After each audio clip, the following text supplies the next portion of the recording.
AI가 바꿀 미래 의료와 디지털 헬스케어에 대해서 말씀드리고자 합니다.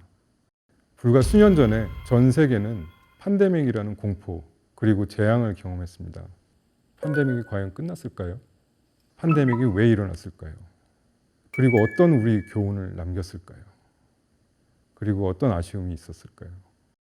디지털 헬스케어에 대한 해설에는 팬데믹이라는 우리가 모두 겪었던 그런 끔찍한 시간에 대해서 잠시 회상이 필요합니다.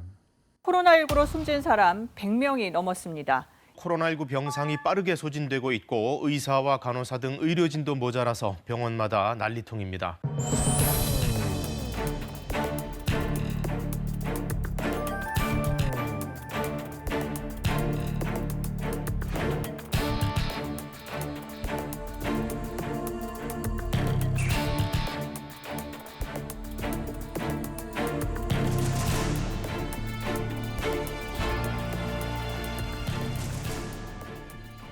만약에 팬데믹 시절에 격리되어 있는 환자들과 위급한 환자들이 원격 의료와 웨어러블을 통한 모니터링 그리고 무인으로 약을 배달해주고 케어해주는 그러한 시스템이 있었다면 저희는 아마도 그렇게 큰 그리고 너무나도 억울한 그런 고통을 아마도 받지 않을 수도 있었다는 생각이 듭니다.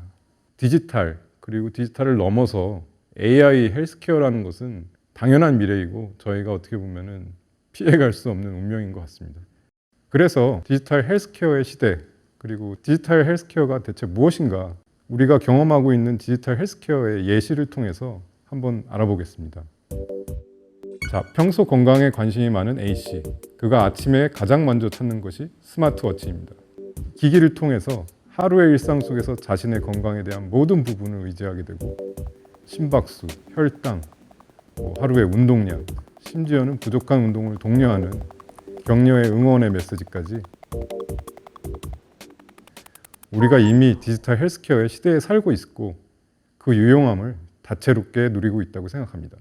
이렇게 일상 속에서 우리 몸이 보내는 신호 그리고 그것을 통해서 병원에서 진단을 하고 또 치료 기록에 남고 그렇게 모여진 모든 데이터를 수집 분석하고 질병의 예방과 질병의 근원까지 해결하는 의료 그리고 우리 생활의 모든 것을 이제는 관장하게 되는 디지털 헬스케어 서비스인 것입니다.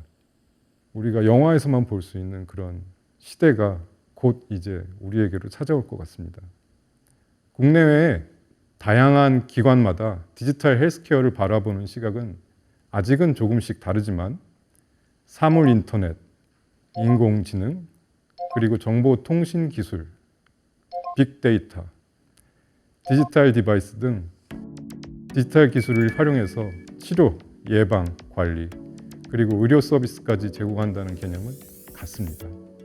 즉, 디지털 헬스케어라는 것은 정보통신기술 ICT에 의해서 의료 영역을 융합한 어떻게 보면 맞춤형 의료 그리고 건강 관리하는 모든 산업과 의료기관에 해당되는 것입니다. 디지털 헬스케어는 크게 4가지 유형으로 나눠지는데 첫 번째가 원격 의료고 두 번째는 여러분들이 잘 아시는 모바일 헬스 그다음에 보건 의료 분석학이 있고요. 더 나아가서는 국가 전체 정책에 해당되는 디지털화된 그런 보건 의료 시스템까지도 다양하게 4가지로 구분을 하고 있습니다. 그리고 원격 의료가 가장 먼저 이제 탄생하게 돼서 멀리 떨어진 그런 환자와 의사 간 어떤 이 임상적 데이터를 단순하지만 그런 데이터를 교류하기 시작했던 것이고 이제 요즘에 가장 또 각광을 받는 모바일 헬스 같은 경우에는 건강, 웰빙 그다음에 여러 가지 애플리케이션을 통해서 또 이렇게 웨어러블하고 또 연결이 되기도 하고요. 그게 지금 막 붐업이 되고 있고 그다음에 보건의료 분석학 쪽에서는 이제 병원이나 어떻게 보면 학계 또는 뭐 신약 개발을 할 때 활용되고 있는 것이고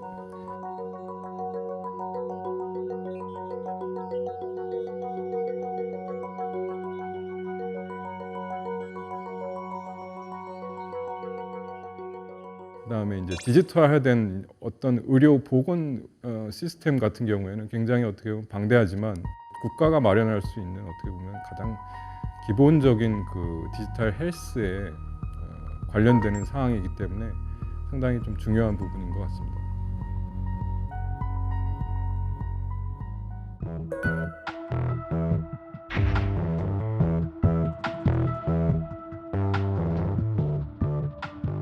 그러면 이렇게 중요한 디지털 헬스케어의 시장 규모는 과연 얼마나 될까요? 결론부터 말씀드리면 디지털 헬스케어는 의, 식, 주 모두에게 적용되기 때문에 사실상 현재 커다란 진화는 이미 시작된 것 같습니다. 디지털 헬스케어의 경제적 규모는 2020년도 자료에 따르면 1,525억 달러, 2027년에는 5,088억 달러, 연평균 성장률은 18.8%에 달한다고 보고 있고요. 잠재적 경제 규모는 사실상 한 나라에서 보건복지 전체 경제 규모를 아우르는 거대한 경제 규모를 가지고 있습니다. 다양한 예측이 있지만 요약해서 설명드리자면 디지털 헬스처럼 신기술이 등장하여 자연스럽게 진화할 수 있는 어쩌면 우리가 얘기하고 있는 그 의료 개혁과 같은 효과가 있지 않을까. 미국, 유럽, 중국 등 디지털 헬스케어 강국들은 일찌감치 디지털 헬스케어 시장의 잠재력에 주목하면서 관련 사업을 육성했습니다. 미국은 디지털 헬스케어 시장을 주도하기 위해서 AI 데이터라든지 개인 맞춤형 헬스케어 서비스를 제공하기 시작하였고, 올로보스라는 프로젝트인데 여기서 2026년까지 100만 명의 바이오 빅데이터를 수집해서 맞춤형 의료를 서비스를 제공한다는 것인데, 정밀 의료라는 기반을 통해서 맞춤형 의료를 서비스를 한다기 때문에 여기서 얘기하는 100만 명의 데이터는 상당히 자세한 것까지 기록이 되어 있는 것으로 저희는 알고 있습니다. 그래서 앞으로 미국이 개발하는 신약이나 또 병원에서 치료를 위한 연구를 할 때 이런 데이터들이 아주 유용하게 쓰일 것 같습니다. 두 번째로 유럽 데이터 기반의 정밀 의료 프로젝트를 추진하고 있는데요. 유럽은 데이터 기반의 정밀 의료를 주요 과제 호라이즌 2020으로 하고 에덴 프로젝트라고 불리는 유럽인 3억 명의 의료 데이터를 표준화하는 방안을 마련하고 있고, 12개 국가에서 22개 기관이 참여하는 이런 프로젝트는 광범위한 인종들, 광범위한 그런 지역에서 어떤 공통점을 찾아내고 의료적인 리스크를 해칭할 수 있는 그런 어떤 기술들을 연구하고 있었습니다. 특히 중국은 의료 개혁을 여러 차례 시도하면서 어쩌면 우리보다도 더 빠르게 이런 새로운 제도를 도입하고 있는 게 사실입니다. 나라가 워낙 크기 때문에 원격 의료라는 것은 필수였던 것이고요. 중국은 원격 의료와 모바일 기술을 연계해서 의료 서비스 소외 지역과 의료 공급 부족 문제를 해결하는 데 힘을 기울이고 있고요.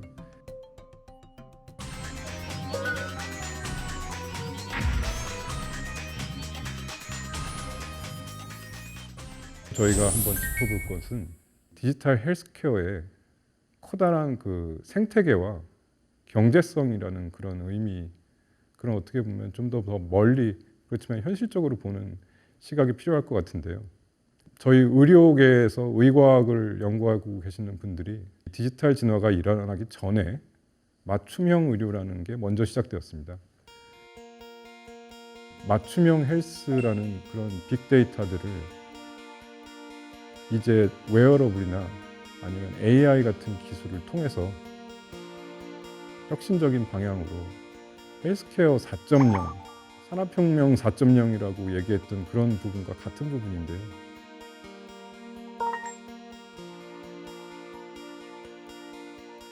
4.0으로 통해서 의료진과 병원과 제약회사 그리고 격리됐던 환자들까지 모두 하나의 망으로 연결돼서 그 새로운 병에 대해서 대응할 수 있으라면 이것이야말로 진짜 강력한 또 하나의 자산이 아닐까라고 생각해 봅니다.